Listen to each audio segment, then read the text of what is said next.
Right, good morning, good evening, good afternoon, whatever it is, wherever you are. Hope you're having a good one. Today we're going to tie a little shrimp pattern. It's more or less a variation on a gotcha at the heart of it. It's a handy one though. I really like them around estuaries and river mouths for kawai, especially on the estuaries. But you could probably chuck them at a whole bunch of other fish as well, depending where you are in the world. As always, there's a lot of different variations you can do with the materials. Semperfli make a whole range. You can really play around with it and have a lot of fun. But it's nice and simple, really not a difficult one. I do a few more basic variations even as well when I'm wanting to just crank a few out. You'll hear the term guide flies, not that I'm a guide, cranked around, but sort of capturing the ethos of that, of just trying to keep it simple, keep the triggers there. But this one's a bit more jazzed up. So going through the materials we're using, we're on a Tiemco 811S size 6 hook. And then we have some Sililegs. These ones are actually glow in the dark, which I haven't really fished before, but it'll be interesting to see how they go. But I really wanted that sort of whitish colour through the legs with got some green flecks in it, which you can't quite see, but I'll try to show a closer picture as we get into the tying of them. Got some red Krystal flash there. Again, use whatever colour you want. I like the red, just adds a little bit more to it. I've got pink sparkle dubbing. There's a little hot spot there around its mouth. But yeah, like I said, there's really a whole range of colours. This isn't even all of them, but you can really play with it. But I like that little eye-catching element to it. Then through the body we've got Semperfli Ice Straggle Chenille. That's going to give it a whole lot of movement as these little fibres move around. Then over top, well, it's on the bottom here, but when you're fishing it, it should be over top. We've got some predator fibres. A lot of the ones I've been tying, I'll put a photo of it at the end. I've been using the silver bait fish, which is quite a silvery colour, and when it's wet it gets quite a nice translucent, but I wanted to tie a few with a bit more colour, which is why I've got that one. We've got some bead chain for eyes, and then just a little bit of lead along the top. You can use lead free wire as well. I just had lead wire on my desk, so I'm using it. Then good old white Nano silk for the tying thread. Just if you're interested, the bobbin I'm using is a Dr. Slick one. It's just the, I think it was a 3-inch ceramic tipped bobbin, and I tie it on a Stonfo Kaiman vice. Just great little workhorse bobbin and vice, but we'll crack into it. I hope it's a handy one for you, and yeah, happy tying. Let's get to it. Right, hook we're using again is that Tiemco 811S size 6 saltwater hook. Food for thought though as well. I also quite like them on Ahrex. Got a shrimp hook which has some cool bends in it. It's a bit hard to see really, but it's just a different shaped hook. I'll include that in the materials though as well. It's got a really neat bend and into the hook, but I use them more when I want to add that little bit of weight. You can see the dumbbell eyes here, which you could do to this one as well. But anyway, as always, nothing outrageous here. We're just going to start off with a thread base. And you're just going to build it up, and it just gives something for the materials to grip to. If you just tie it straight onto the hook shank, they're going to slip and slide. This just gives it a bit more to grab onto. And you're just going to tie that until you're just into the bend of the hook, and then we'll move into that little hot spot. Get rid of that tag end. Alright, next up we're going to do a little hot spot. For that we're using some pink sparkle dubbing. We're just going to tie this in. You just take a pinch out and fold it over. They've got really long fibres. I'm not sure on the exact measurement, but they're substantial. We'll just tie this on, get it secured in over top. And then generally I use the edge of the bend of the hook as a guide, and I'll just trim that off there, and obviously get rid of our little bit there. Just tie it up, Just lay that thread down, just gives us a good base. Just going to really make sure that this is tied in. Right, next up we are doing the legs. I don't know if you can quite see it, you can kind of see the little green spots through the little green flecks. It just breaks it up a bit. I quite like, gives that sort of patterning that you often see on crustaceans. Not massively so, you could use a barred leg if you wanted to. And these I like to stick out a fair way. They're probably about just over the same length as the shank and a half, we'll say. You just want to tie that on top. It's a little pinch wrap-ish, just to make sure it stays on top. Bind down on it. Usually they're good for about two. Each leg, or singular leg, is good for 2 patterns. Just trim that away, and then we'll do our antenna. Alrighty, bit of crystal flash for the antenna. I just get it tied on and make sure it's longer than the legs. Just want to tie that in. Just keep it on top of the hook shank. And trim that away. Sorry, just the way I have things set up, probably a bit hard to see this or not see it at all, but for the length I do it just slightly longer than the legs. So we've got a shank and a half for the legs, which I apologise, they're popping out off the edge of the screen. Probably want to do half a centimetre to a centimetre longer, just beyond the end of the legs there. And next we'll move on to the eyes. Alright, next up we just taken some bead chain and taken off 2 little beads. We're going to tie them on. They're going to mimic the eyes, but they're also going to add some weight to make sure that it rides hook up, so that the business end or the business point is sticking up towards the sky. Great way for it not to catch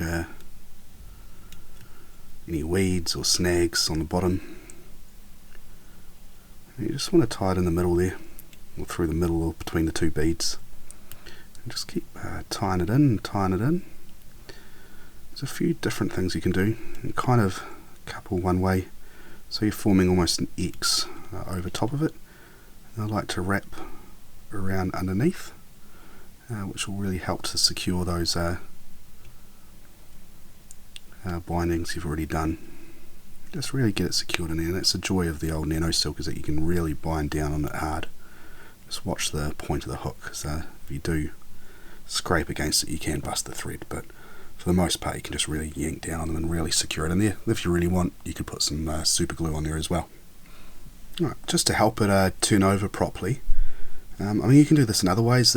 I'm tying a few that are smaller for some shallower water where I want it to be a bit more subtle, rather than just big splash down, spook everything. So I mean, if you want more weight, if you're fishing some deeper water or something, you could use proper big lead dumbbell eyes, much like you can see there, and that's the one I showed before, but that's exactly it. That'll be to fish through some deeper channels. But to help this one just roll over, to counter the weight of the hook, the actual sharp part there, just using some 0.5mm lead wire.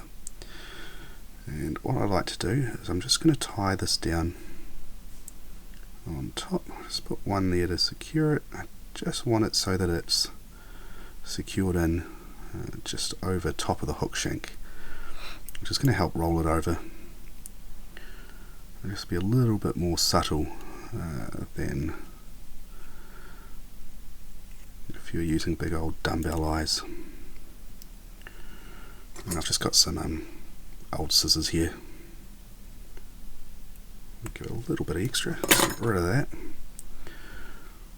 and then I'll just use my thumbnail and we'll just squish it a little bit so it flattens out a bit on the end, and then much like everything else we are just going to bind down on it.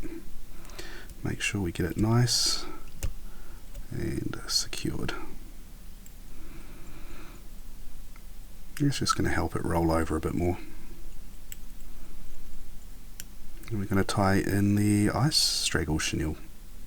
Right, next up we've got this ice straggle chenille, which gives it a ton of movement. It's also going to catch the light, really catch the attention of any fish you're catching with, but the movement is why I particularly like it on this pattern. Definitely more, I'd say, imitative of a shrimp rather than a realistic representation. Just trim away the tagging once we've got it tied in, and then if you think about if you were tying in like a soft tackle, so actually what I have forgotten to do just very quickly first is just pull this back to where we're going to tie it in. There we go.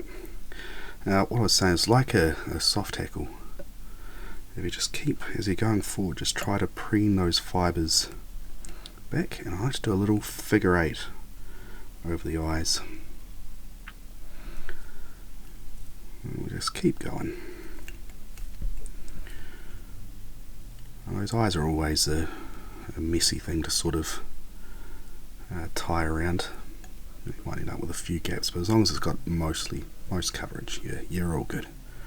Don't stress too much. It's a fishing fly, not a piece of art. Just keep going, touching wraps, just so the core of it's touching each time you go. And just keep pulling those fibres back as you go as well. Just until you get to the end here. Little wrap. You're going to have a few fibres all over the show, but I'm going to fix them up very shortly. I'll just get rid of that core of it and just use your fingers, pinch it all, pull it forward and tie it in.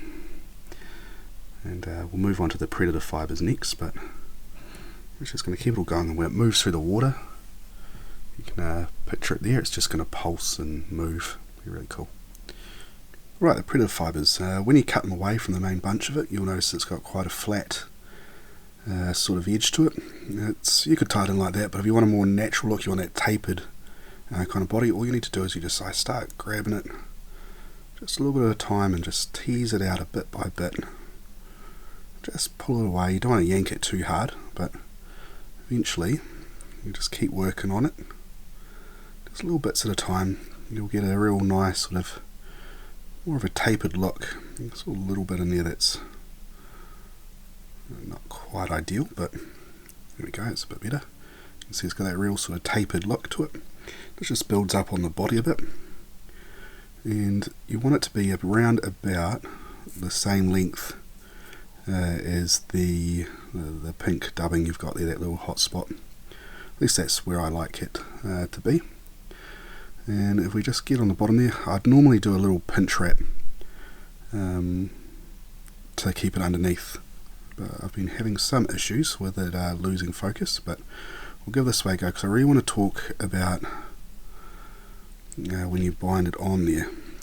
So when you put it on, if you try to pull it tight towards you, it will shift it away and wrap it around the hook. You don't want it, you want it sitting at flush on the top, so you just want to really pull up as you tie it in. I can get those first two wraps in, and then just pinch it up and get it secured on the underside of the hook there. You have all your, pretty much most of the material, but trim that away as best as you can. You can tie it in. You could take a little lighter to that at the end and burn away the extra bits, but it's a fishing fly, I don't really worry too much at that stage, and just make sure it's where you want it.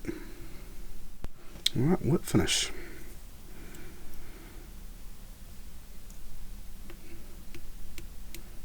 There you go, I like a nice, just really crank down on it.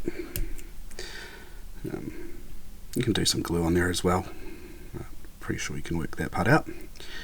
I'll just do quite a few whipped finishes. I generally don't bother with glue. If it stays together, it stays together. I'm pretty confident it will. But you can glue it if you want. Food for thought if you really want to. I haven't bothered with these ones, but you can take a Vivid or a Sharpie, whatever you want to call it, wherever you are. And I've got one here, might as well. Hopefully it'll show up. You can take your Sharpie. You can just do a bit of barring on it, which will just give it a bit of colour.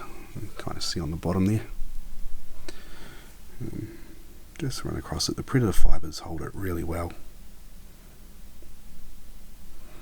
which will just give it a bit of patterning, but you don't have to. It's not going to make or break it, but it definitely looks cool. Right, there we have it, our little shrimp pattern. Like I said, a few different ways to do this. It's the same one, but more simplified. Not much different to it. I've used some dirty bug yarn in red for the tag instead, and different coloured body to it, but both will hunt. And the other one I was showing you before, which holds a bit more weight with the dumbbell eyes. Other than that, just to go over it quickly again, we're using the Tiemco 811S hook in a size 6, go bigger, smaller, or see there's those Ahrex shrimp hooks which have that cool bend. They're designed specifically for shrimp patterns. What are they? They're called SA250. Cool shaped hook as well. I've used that sparkle doubling in pink for that little hotspot, and the red crystal flash for the antenna. Some glow in the dark and green Sililegs. Again, it's a Semperfli one. I'll put all these in the bio about the fly on the YouTube when I put it up there. And then the ice Straggle Chenille, some little dumbbell bead chain eyes, and the predator fibres. Excuse the rustling, I'll just show you what I mean about that hook being in a different shape. Quite a cool one, but there you go. I'm just saving them for when I do some big dumbbell eye ones, but they're quite cool. Yeah, really easy pattern. Looks cool as well, has heaps of movement, heaps of sparkle to it.